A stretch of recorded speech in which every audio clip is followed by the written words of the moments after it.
May chismis ako sa inyo. Pumangit na ako. Hindi, joke lang. Meron ako i-chismis sa inyo. Itong si Aura ba? Si Aura, yung na-discover ni Vice Ganda at ni Coco Martin. Sino ba nauna? Coco Martin o Vice Ganda? Coco Martin siguro. Ay, di si Aura. Si Aura. Gulo ko. Si Vice Ganda pala siguro naka-discover tapos binigyan ng break ni Coco Martin. So, yun na. Galit na galit siyang tawagin bro ni James.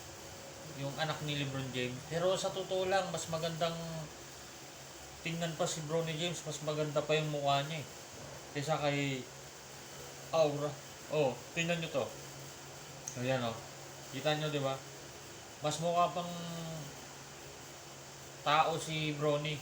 Ayan walang makeup si Brony, di ba?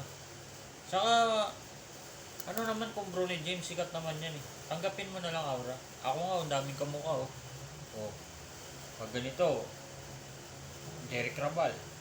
Pag ganyan, Ninyo Mulak. Pag harap, Jungkook. Di ba?